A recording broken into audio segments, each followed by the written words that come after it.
All right, Facebook Live watchers, we are on officially. Thank you so much for those who joined us right away.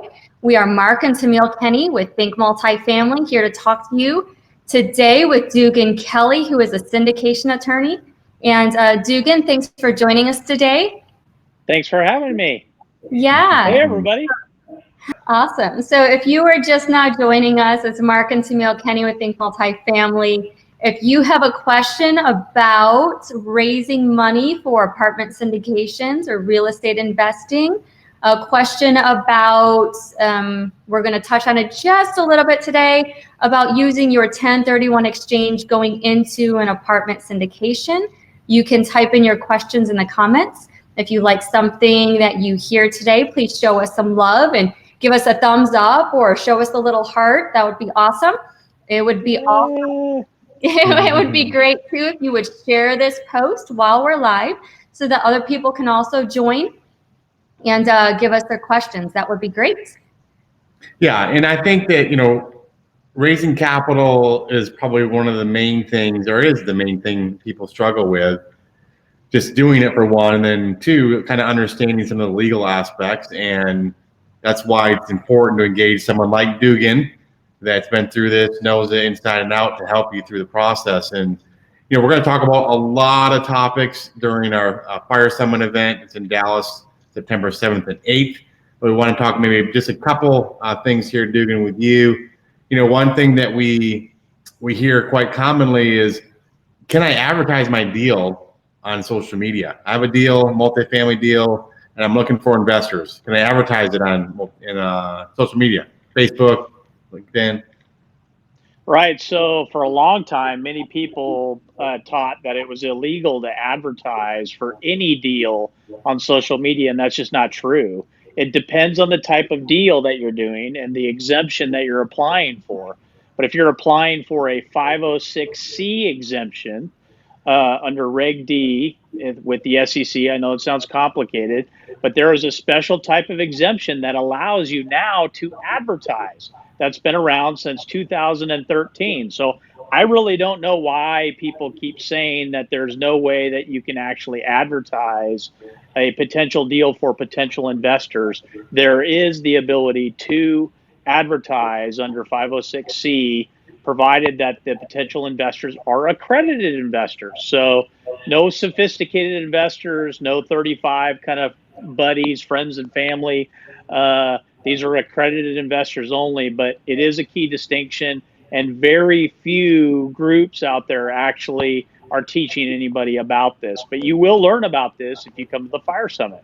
Yeah, it's funny you bring it. I don't know if it's funny or sad, because there was a guy from another group that came to our meetup saying it's illegal, you can't do this, emailed me after saying, I sure hope you don't teach your group this, it's totally illegal. And I'm like, well, here's the SDC, from 2013, nothing new, and here's what it is. And he's still arguing back and forth with me, posted on Facebook, it's illegal. And it's a little strange or odd in my opinion. But anyways, we'll go through all that. But like you said, there are times you can do it and times you can't.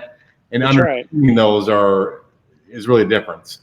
Yeah, you need to, and you need to have a team so that you're not struggling with, well, is this an appropriate deal to advertise, or is this not a deal to advertise? That's why you need to have people on your team that actually understand the complexities of it. They understand compliance, so that you can actually raise capital. If you're under a 506C, you can put it on radio, you can put it on TV, you can put it on a billboard if you want, you can put it on Facebook. All of those things are appropriate, provided that it is the appropriate type of offering for potential investors. Yeah, and we'll talk reasons why you may do it that way, and then you can, kind of get additional investors and have them in future deals as well. That's for another time at the Fire Summit. Yeah. But Emily is on, by the way, Dugan, and she says, "Go Dugan!" Hey, Emily. I bet it's a little cooler in Oregon than it is in Texas. I'm just guessing. Yeah, we were FaceTiming earlier, and it was a little cloudy, and she said it rained last night, so it looks good. She gets to run a lot outside right now, so that's awesome. Yeah, for sure. All the ice cream she's eating. So yeah, another question is, can I compensate somebody for raising money for my deal? Yeah, so again, there are a bunch of rules that are involved when you're raising capital. If you're raising capital in a potential deal, you want to make sure that you have your co-sponsorship team is actually broad enough so that you can actually meet your raise.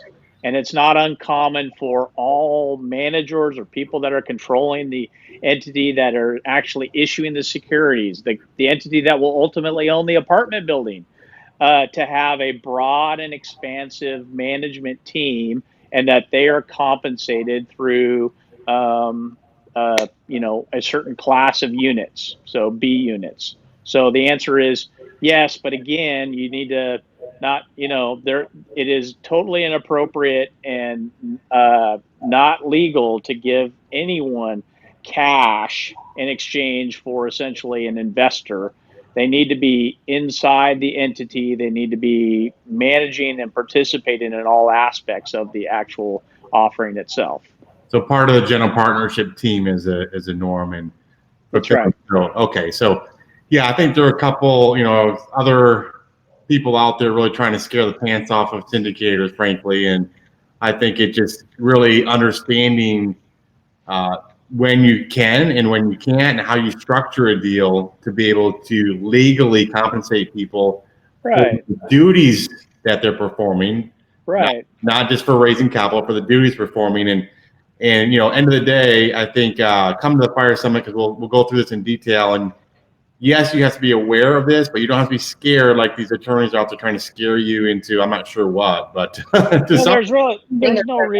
there's no reason to be scared. Seriously, this raising capital is the hardest thing to do in apartment syndication. It is very, very hard. That's why you want to be able to partner with people that have done it time and time and time again. And so, it's a team sport. We say this all the time at every conference. It is a team sport. You don't syndicate by yourself. And so you can hire a registered broker dealer. You can compensate them.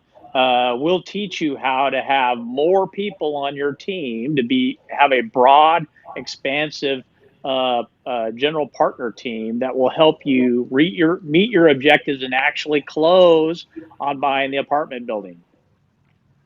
Awesome. Perfect. So for those who are just joining us, we are Mark and Tamiel Kenney with Think Multifamily, talking to Dugan Kelley, syndication attorney, about raising money legally. If you have any questions for us in the next few minutes about raising money, go ahead and type your question in the comments. If you don't have any questions, we would still love to know that you're watching with us. Can you just write like, hi, I am watching from Dallas or Denver or Israel? We do have people watching from all over the world. That would be very helpful. Next question. So another question people ask on a pretty common basis is, so we're not doing 506C, right? So we're opening a 506B up to 35, non-accredited. I need a pre-existing substantive relationship with that individual before they can invest with me. And what does that mean? Pre-existing for a minute, pre-existing for a year. It's a question people ask on a regular basis. And as far as I know, the SEC doesn't really clearly define how long that has to be and what it has to entail. You're right. It doesn't. For a long time, we used to think that there was some sort of time limit associated with it, 30 days, a couple months, something like that. We no longer think that, because the SEC has issued no action letters that give us advice and counsel that say it doesn't have to be 30 days. It has to be long enough so that you have a good feeling about the financial ability, that the person that you're talking to would have a full appreciation of the risks, the financial risks associated with the opportunity, and that they fully appreciate it. So does it pass the smell test? So if you're working out and you meet somebody and then 5 minutes later you think to yourself, I probably have a pre-existing substantive relationship and I want to pitch them a deal, that's not it, okay? But if you spend an intense, if you're at a men's retreat or a ladies retreat, or You go to your church and you see the same people over and over again, but you strike up a friendship or a relationship with them. It could be in a very short period of time. It could happen inside of a week or a few days. The question really is how, what's your depth of understanding, and how much of a substantive relationship do you actually have with the person, so that what their capabilities, and do they fully appreciate the type of investment that you would theoretically be talking to them about. And remember, it's called pre-existing. So if you have a current deal that you're trying to syndicate and you meet somebody, you will not be able to develop a substantive relationship with that person to present them with the offering that is already in existence, because it is not a pre-existing relationship. All right. So that's good. And then one other question, or I guess area we're going to cover deeply. We're going to have a breakout session on this, so we'll just touch upon it shortly here. Is the ability to use 1031 exchange funds into a syndication. Right. Possible, not possible, easy, hard? So listen, I've been to conferences and spoke at a lot of events from all the way from the East Coast all the way to the West Coast.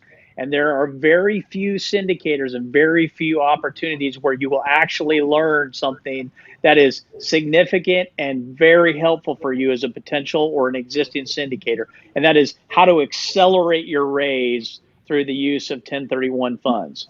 And Mark and Tammy are some of the only syndicators that I know in the country. There are a few out there, but these two are top notch as to how you can actually do this and take in 1031 money, where the person that is putting in 1031 money actually will be a co-owner along with the company that is being syndicated through what we call a tenant in common structure. It's been around for a long time, but for probably 10 years plus, for as long as syndications have been around, people have said you can't do this, just like you can't advertise. It's illegal. We're not going to do it. Yeah. And that's just simply not true. So if you come to the Fire Summit, we will give you those tools to learn exactly how you can do it. And this will help accelerate your raise. It gives you another diversified channel to help raise capital to actually close on the apartment building. Yeah, that's awesome. And I think the one thing I would say is that do not try this alone without an attorney involved, because the first time through, I can tell you it is more complicated, but it's not hard. And for us to be able to take in money that usually substantial, that's when we take it in from 1031, it's well worth it. And as you mentioned, Dugan, it accelerates your ability to raise capital. And it's an avenue that it's untapped for most people. And there are a lot of people out there. And the other advantage to it is that people on 1031 are usually on a timeline that's day by day, and it's a short timeline. So you have a captive audience with people that have potentially a large amount of money that they have to deploy or pay significant taxes. So it's, we're gonna have a whole breakout session. I think it's an hour just on this topic. You'll learn tons about this during the Fire Summit. Yeah, I mean, there's probably a lot of people that we talk to at these conferences. Certainly at the Fire Summit, we'll see people that are single-family residential rental property owners, and they don't think that they have the ability to actually get into owning an apartment building because, one, they're fearful of being able to raise all the capital necessary, and two, the only real asset that they have is the ability to sell their single-family rental homes and get some money that theoretically they could reinvest through 1031.